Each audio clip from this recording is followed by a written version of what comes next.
Ẹ káàárọ̀, ẹ káàsán, ẹ káalẹ́ àti mi tó ti ń wò wá. This is CrossBlogX TV. Don't forget to subscribe, like and share.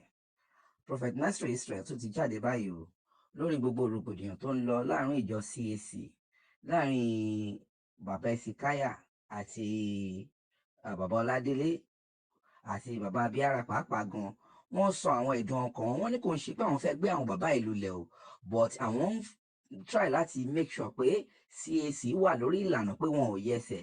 Bàbá ẹ fi ìtara sọ̀rọ̀, wọ́n tú àwọn àṣírí oríṣiríṣi ìkọ̀kọ̀ láàrin àwọn CAC pé wọ́n fẹ́ dọ́gbọ́n sọ church di church overseer ni o, but ẹ jọ̀ọ́ ẹ jẹ́ ká listen ká gbọ́ látẹnu Prophet Nasir Israel.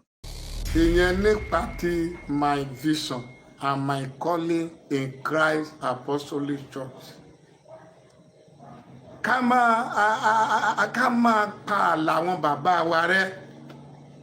That is one. Ní ti mẹ́sẹ̀gì táwọn àwọn wòlíì kan lórí afẹ́fẹ́ ń jà sí, ní orí tí wọ́n ro mẹ́sẹ̀gì tí wọ́n jà fún ni pé mo sọ wípé àwọn bàbá wa wọ́n fi àwọn kan ṣètùtù. Òótọ́ ni mo sọ bẹ́ẹ̀ o. Kí ló dẹ̀ jẹ́ kí n sọ ni wípé mi ò ní Olúwa ló wí o.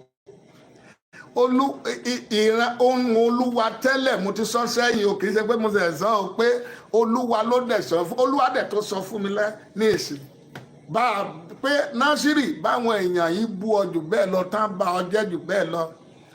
Bí ṣèṣò bá padà láti ṣe àwọn àtúnṣe ìjọba wọn yìí ọ̀fọ̀ àti ẹ̀sìn mo ti bẹ̀rẹ̀ o, kékeré lẹ ti rí o, àti wá àti gbogbo wọn lẹ́ẹ̀ṣẹ̀ sí o. Tẹ́ ẹ̀ bá yí padà kán ṣàtúnṣe, kò sí tí ó yóò yí padà. Ìyẹn ohun Olúwa. Eléyìí tí wọ́n rí gẹ́gẹ́ bí ìbínú pé mo ná àwọn bàbá ló fi wọ́n ṣètò, òótọ́ mo sọ bẹ́ẹ̀ o. Àjẹké lánàá ọmọ kú lónìí, ta la máa ní ó pa ọmọ. Èkíní, ẹ gbọ́ ọ̀rọ̀ mi yóò gbogbo ọmọ ìjọ Apostle ti Kristi àti gbogbo àgbáyé tẹ́ ẹ gbọ́ mi. Bàbá Esikaya ní covenant program mẹ́rin àti àbọ̀. Èkíní, ó ní first week to second week January ẹni bá láyà.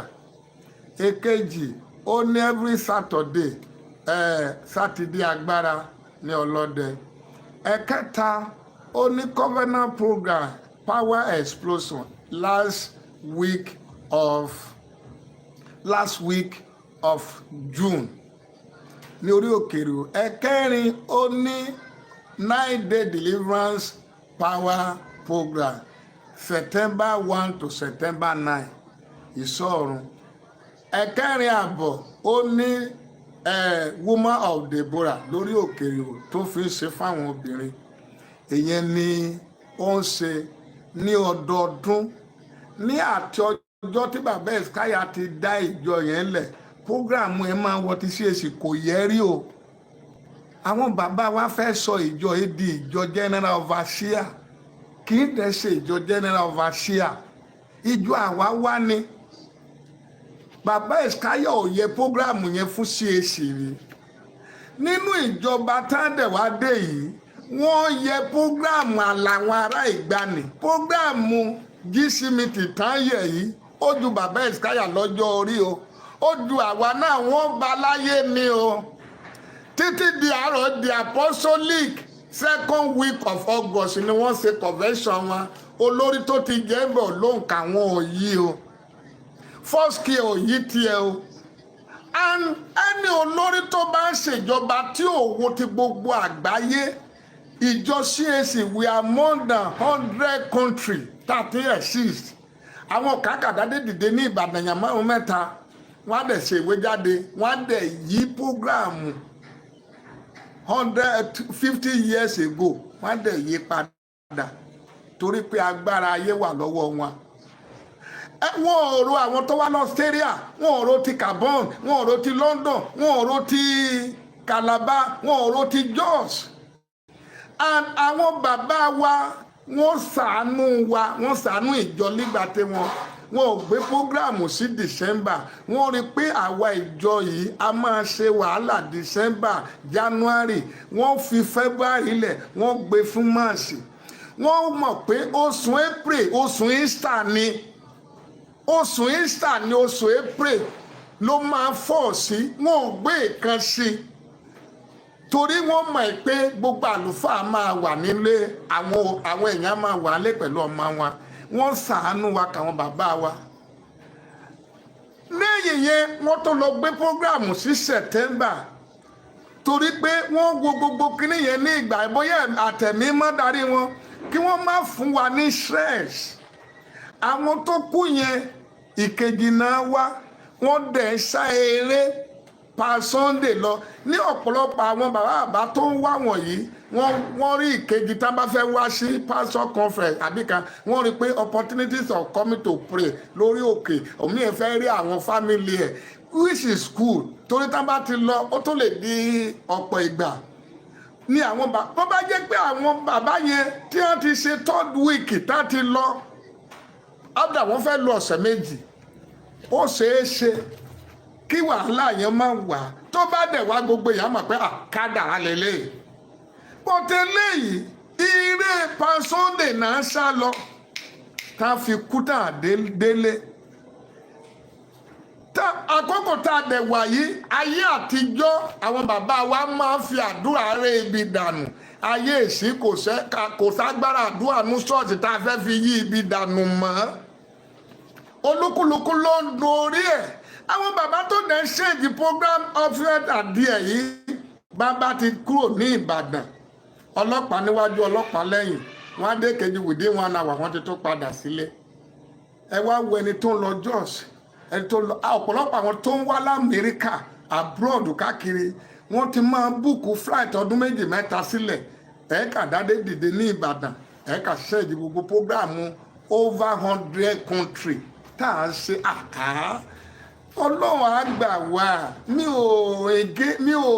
mo disagree pẹ̀lú ọ̀pọ̀lọpọ̀ tá wọ́n ń sọ̀tá mi nípa ti ohun tí ojú tí mo fi rí mo disagree ká máa fi ọmọdé ká máa yọ ká máa bàtàgbà jẹ́ ká máa gbọ́mọdé lórí àgbà nígbà tí bàbá Abíára tó fẹ́ jẹ general evangelist wọ́n gbé bàbá Abíára wọ́n rí bàbá Ọlọ́wẹ̀rẹ́ nílẹ̀ wọ́n gbé bàbá Abíára torí pé ó lókìkí ó lórúkọ ó lówó Ọlọ́run ò dẹ̀ gbàgbé bàbá Ọlọ́wẹ̀rẹ́ ìgbà tó dé ọ̀dọ̀ ti bàbá Iskaya wọ́n tó gbé bàbá Adéjọbí àwọn bàbá tó tẹ̀ tó ju gbogbo wọ́n tó gbé torí pé olókìkí wọ́n tó gbogbo nǹkan wọ̀nyí tí a bá ń gbé ọmọdé lórí àgbà tá a jẹ́ kó lẹ́ẹ̀nì ewu wà lọ́jọ́ ọ̀la wa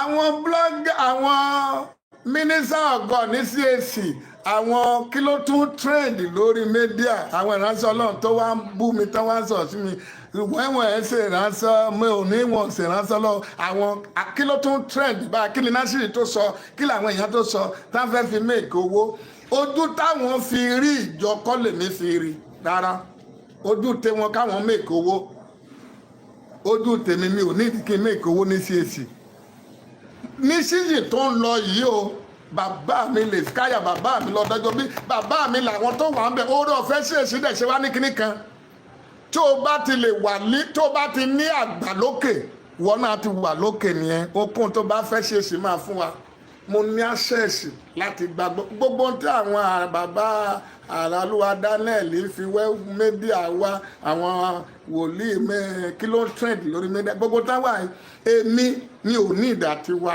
ní season ní tí mo bá fẹ́ gbà ní gbogbo ní CAC mo lórí ọ̀fẹ́ bàbá Iskaya fúnra máa pè mí lórí ọ̀tà gbogbo ibi tó rán mi lọ béèrè mi ò bọ́mọ jẹ́ mi ò bá Iskaya jà mi ò dẹ̀ bá bàbá Ọládélé jà ìṣèjọba tán ṣe ní CAC ni mo disagree pẹ̀lú wọn mo disagree totally torí mo rí pé ní ọjọ́ ọ̀la kò lè help wọn àwọn gangan lọ́jọ́ ọ̀la kò lè help ọjọ́ ọ̀la ìjọ yìí that is the thing. And finally kí àwọn ọmọ Ọlọ́run bá mi pín eléyìí ní ìgbà kan sẹ́yìn bàbá Iskaya ní Kénáánì ọ̀fọ̀ ńlá máa ṣẹlẹ̀ tí bàbá bá ti fẹ́ ṣe èrè o. Mo fẹ́ jẹ́ kí àrà lọ́mọ gbọ́n tí mo fẹ́ sọ kí Dúpẹ́ ìdí òdowó mọ́ jẹ́ kí n wá owó orí mídíà, Dúpẹ́ Ọláníyì, Kọ́láwọlé Wòlíì àti gbogbo àwọn náà, gbogbo wọn kọ́lá Daniel àrà lọ́mọ kí wọ́n gbọ́n tí mo fẹ́ sọ yìí àti gbogbo àwọn tó ń gèsì mi.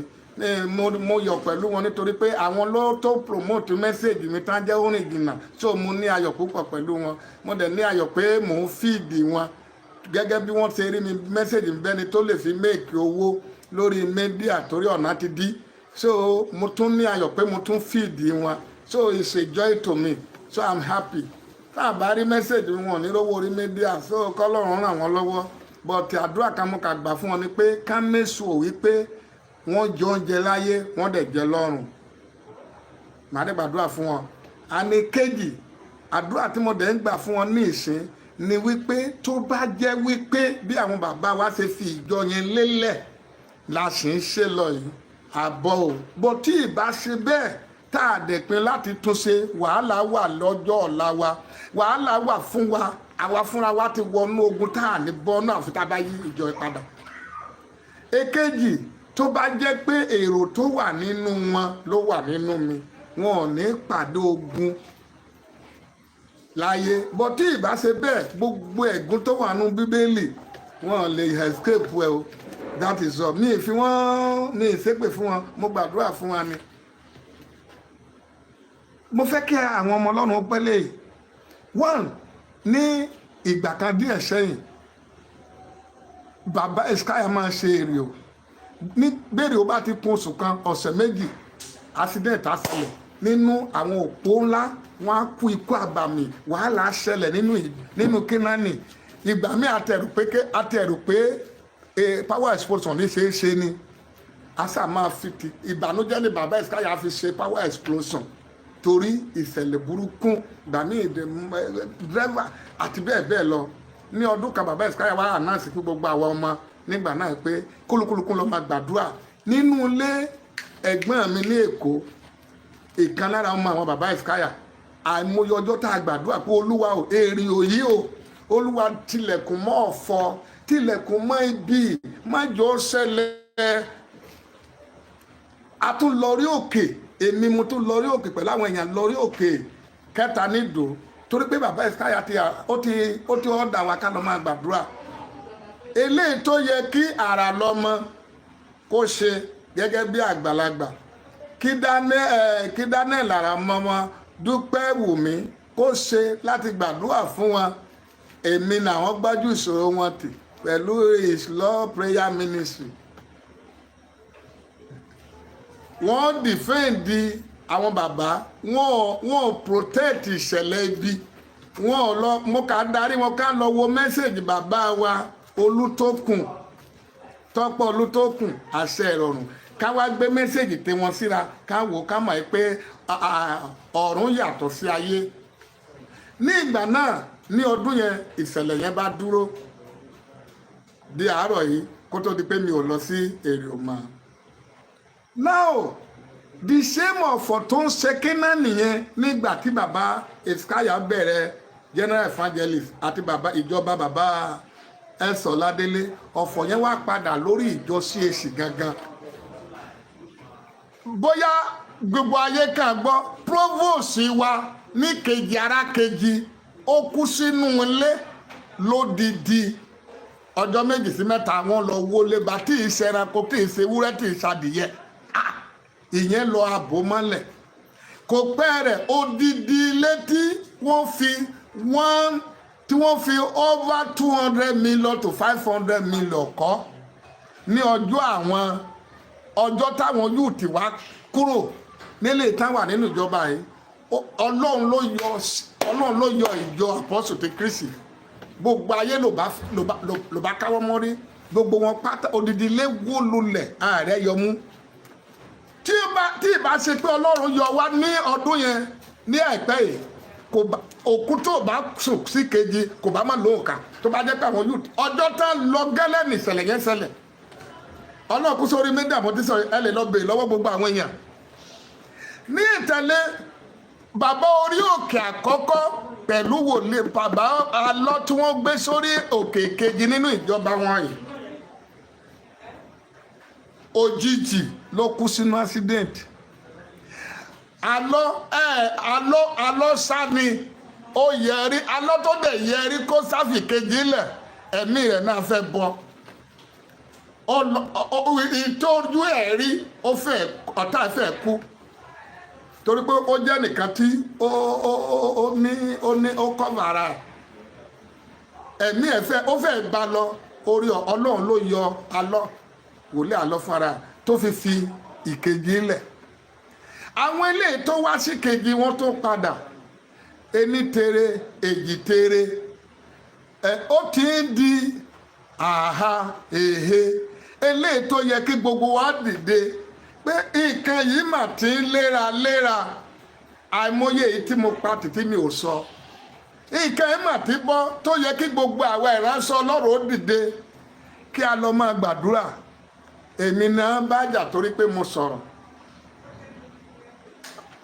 bàbá wa àṣẹ ìrọ̀rùn Olútókùn nígbà máa ṣe mẹ́sẹ̀gì ó ṣàlàyé nípa ìgbé ayé bàbá which is right ó dẹ̀ wá sọ solution pé àkókò tí wọ́n wà yíká àwọn bàbá ọ̀ kí gbogbo àwa ìránṣẹ́ Ọlọ́run ká lọ máa gbàdúrà fún wọn àwọn ọ̀nà ti dí ẹjẹ́ fi mídíà wáwó àwọn wá dúró sínú mídíà wọ́n bú mi